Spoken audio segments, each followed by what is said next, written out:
Chapitre 92. Jésus à la belle eau sanctifie les fêtes. Le temps est moins mauvais, bien qu'il pleuve encore un peu, et les gens peuvent venir trouver le maître. Jésus écoute à part 2 ou 3 personnes qui ont des choses importantes à lui dire et qui, après cela, regagnent leur place, plus tranquilles. Il bénit aussi un petit enfant qui souffre de fractures depuis le haut des jambes et qu'aucun médecin ne veut soigner, disant que c'est inutile, la fracture s'étend tout en haut jusque vers l'épine dorsale. C'est ce que dit la mère, tout en larmes, et elle explique. Il courait avec sa petite sœur dans la rue du pays. Un Hérodien est arrivé au galop avec son char et l'a renversé dessous. J'ai cru qu'il était mort, mais c'est pire, tu le vois. Je l'allonge sur cette planche, car il n'y a rien d'autre à faire. Et il souffre, car l'os perce. Mais ensuite, quand l'os ne percera plus, il souffrira, car il ne pourra que rester allongé sur le dos. « Tu as grand mal ?»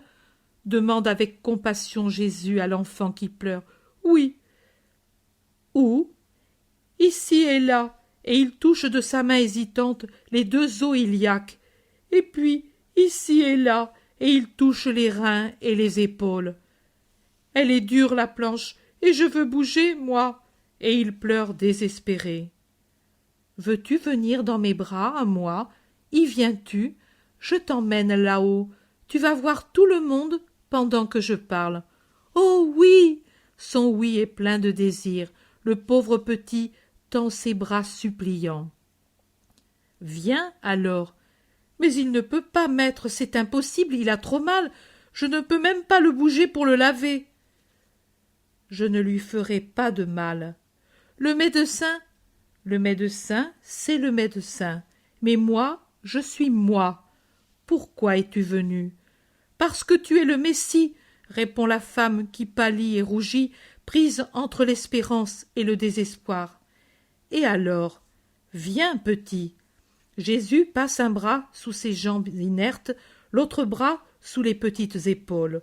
Il prend le bambin et lui demande « Est-ce que je te fais mal? Non? Alors dis adieu à la maman et partons. » Et à travers la foule qui s'ouvre, il s'en va avec son fardeau. Il va jusqu'au fond, sur l'espèce d'estrade qu'on lui a faite pour que tout le monde le voie, même de la cour. Il se fait donner un petit banc et s'y assied. Il installe le bambin sur ses genoux et lui demande « Ça te plaît? Maintenant, tiens-toi tranquille et écoute toi aussi. » Et il commence à parler. Il ne fait les gestes que d'une seule main, la droite, car de la gauche, il soutient l'enfant qui regarde les gens, heureux de voir quelque chose, et sourit à sa maman, qui est là-bas, au fond, le cœur palpitant d'espérance. Il joue avec le cordon du vêtement de Jésus et aussi avec la barbe soyeuse et blonde du maître et même avec une mèche de ses longs cheveux. Il est dit « Travaille d'un travail honnête, et le 7e jour, consacre-le au Seigneur et à ton esprit. » C'est cela que dit le commandement du repos sabbatique. L'homme n'est pas plus que Dieu, et Dieu aussi a fait la création en 6 jours, et le 7e s'est reposé. Comment alors l'homme se permet-il de ne pas imiter le Père et de ne pas obéir à son commandement? Est-ce un ordre inintelligent? Non. En vérité, c'est un commandement salutaire, que ce soit dans l'ordre physique ou dans l'ordre moral ou dans le spirituel. Le corps de l'homme, quand il est fatigué, a besoin de repos comme celui de toute créature. Il repose aussi, et nous le laissons reposer, pour ne pas le perdre, le bœuf qui laboure les champs, l'âne qui nous porte, la brebis qui a mis bas son agneau et nous donne le lait. Elle repose aussi, et nous la laissons reposer, la terre du champ, dans les mois où elle n'est pas ensemencée, elle se nourrit et se sature des sels qui lui tombent du ciel ou remontent du sol. Il se repose bien, et même sans nous demander notre avis, les animaux et les plantes qui obéissent aux lois éternelles d'une sage reproduction. Pourquoi alors l'homme ne veut-il pas imiter le Créateur qui s'est reposé le 7e jour, et les créatures inférieures, végétaux ou animaux, qui sans avoir eu qu'un ordre à leur instinct, savent s'y conformer et lui obéir? Le commandement est aussi utile à l'ordre moral qu'à l'ordre physique. Pendant 6 jours, l'homme a été occupé par tous et par tout. Pris comme le fil dans le mécanisme du métier à tisser, il est allé, en haut, en bas, sans jamais pouvoir dire « Maintenant je m'occupe de moi-même et de ceux qui me sont les plus chers. Je suis le père, et aujourd'hui pour moi, les fils existent. Je suis l'époux, et aujourd'hui je me consacre à l'épouse. Je suis le frère, et je jouis de mes frères. Je suis le fils, et je donne mes soins à mes parents âgés. » C'est un ordre spirituel. Le travail est saint, plus saint l'amour, très saint Dieu. Et alors souviens-toi de donner au moins 1 jour sur 7 à notre bon et saint Père qui nous a donné la vie et nous la conserve. Pourquoi le traiter moins bien qu'un père, que des fils, que des frères, qu'une épouse, que notre propre corps? Que le jour du Seigneur lui appartienne. Oh, quelle douceur que de se retrouver après le travail du jour, le soir au foyer plein d'affection. Quelle douceur que de le retrouver après un long voyage. Et pourquoi ne pas se retrouver après 6 jours de travail dans la maison du Père? Pourquoi ne pas être comme un fils qui revient d'un voyage de 6 jours et qui dit « Voici que je viens passer mon jour de repos avec toi » Mais maintenant, écoutez, j'ai dit travail d'un travail honnête. Vous savez que notre loi commande l'amour du prochain. L'honnêteté du travail fait partie de l'amour du prochain. Celui qui est honnête dans son travail ne vole pas dans le commerce, ne frustre pas l'ouvrier de son salaire, ne le frustre pas malhonnêtement. Il se rappelle que le serviteur et l'ouvrier ont une chair et une âme semblables à la sienne. Il ne les traite pas comme des pierres inertes que l'on peut briser et frapper avec le pied ou le fer. Celui qui n'agit pas ainsi n'aime pas son prochain et pèche donc aux yeux de Dieu. Son gain est maudit, même s'il en tire une obole pour le temple. Oh, quelle offrande menteuse! Et comment peut-on oser la mettre au pied de l'autel quand elle ruisselle des larmes et du sang de l'inférieur frustré, ou qu'elle s'appelle larcin, c'est-à-dire trahison à l'égard du prochain, car le voleur est un traître pour son prochain? Ce n'est pas, croyez-le, sanctifier une fête que de ne pas s'en servir pour s'examiner soi-même et s'employer à devenir meilleur, que de ne pas réparer les péchés commis pendant les 6 jours. Jésus continue. Voici ce qu'est la sanctification d'une fête. Ce n'est pas un acte tout extérieur et qui ne change pas d'un iota votre façon de penser. Dieu veut des œuvres vivantes et non pas des simulacres d'œuvres. C'est un simulacre l'obéissance fausse à sa loi.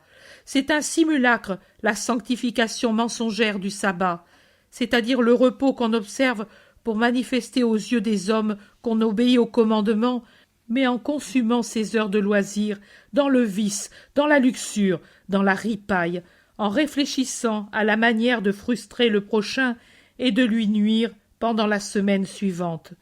C'est un simulacre, la sanctification du sabbat, c'est-à-dire le repos matériel que n'accompagne pas le travail intime, spirituel, sanctifiant d'un sincère examen de soi-même, d'un humble aveu de sa propre misère, d'une sérieuse résolution de mieux agir la semaine suivante. Vous direz, et si ensuite on retombe dans le péché? Mais que diriez-vous d'un enfant qui, étant tombé, ne voudrait plus faire un pas pour ne pas s'exposer à une chute? Que c'est un sot, qui ne doit pas avoir honte d'avoir une démarche mal assurée, puis que nous sommes tous passés par là quand nous étions petits, et que ce n'est pas pour cela que notre Père ne nous en a pas moins aimés. Qui ne se souvient comment nos chutes ont fait tomber sur nous une pluie de baisers maternels et de caresses de notre Père? C'est la même chose que fait notre très doux Père qui est dans les cieux. Il se penche sur son petit tombé par terre et qui pleure. Il lui dit Ne pleure pas, je te relève, tu feras plus attention une autre fois. Maintenant, viens dans mes bras, là, tout ton mal disparaîtra, et tu en sortiras fortifié, guéri, heureux.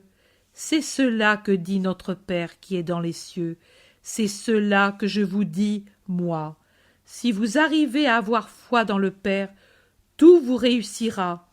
Une foi, mais faites attention, comme celle d'un tout petit.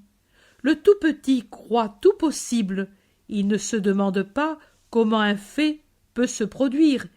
Il n'en mesure pas sa profondeur. Il croit en celui qui lui inspire confiance et fait ce qu'il lui dit.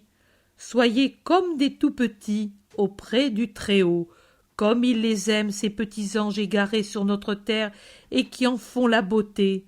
Il aime également les âmes qui se font simples, bonnes, pures comme un tout petit. Voulez-vous voir la foi d'un tout petit pour apprendre à avoir la foi? Regardez bien. Vous avez eu tous compassion pour ce tout petit que je tiens sur ma poitrine.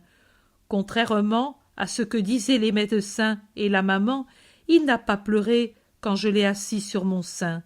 Vous voyez, lui qui depuis longtemps ne faisait que pleurer nuit et jour sans trouver de repos, ici il n'a pas pleuré et s'est endormi tranquille sur mon cœur. Je lui ai demandé « Veux-tu venir dans mes bras ?» et lui a répondu « Oui », sans raisonner sur son misérable état, sur la douleur que probablement il aurait pu ressentir, sur les conséquences d'un déplacement. Sur mon visage, il a vu l'amour, et il a dit « oui ». Et il est venu. Il n'a pas ressenti de douleur. Il s'est réjoui d'être ici, tout en haut, et de voir lui qui était cloué sur cette planche. Il a joui qu'on le place sur la douceur de la chair au lieu que sur la dureté du bois.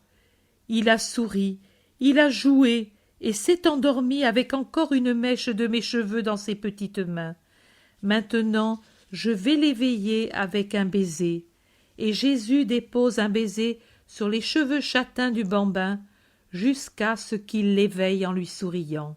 « Comment t'appelles-tu ?»« Jean. »« Écoute, Jean, veux-tu marcher, aller vers ta maman et lui dire « Le Messie te bénit à cause de ta foi ?» ?»« Oui, oui !» Et puis le petit bat de ses petites mains et lui demande « Tu vas me faire marcher sur les prés, plus cette méchante planche si dure, plus de médecins qui font mal ?» Plus, jamais plus. « Ah, comme je t'aime !» Et il jette ses bras au cou de Jésus et le baise, et pour être plus à l'aise pour le baiser, saute à genoux sur les genoux de Jésus, et une grêle de baisers innocents tombe sur le front, les yeux, les joues de Jésus. Dans sa joie, le bambin ne s'est pas même aperçu qu'il pouvait remuer, lui, jusqu'alors brisé. Mais le cri de la mère et ceux de la foule le secouent et le font se retourner avec étonnement. Ses yeux innocents, dans son visage amaigri, se font interrogateurs. Toujours à genoux, le bras droit autour du cou de Jésus, il lui demande confidentiellement, en désignant la foule tumultueuse, sa mère qui au fond l'appelle en unissant son nom à celui de Jésus, « Jean, Jésus, Jean, Jésus !» Pourquoi la foule crie-t-elle, et maman aussi? Qu'est-ce qu'ils ont? Est-ce toi, Jésus? C'est moi. La foule crie parce qu'elle est contente que tu puisses marcher. Adieu, petit Jean. Jésus le baise et le bénit.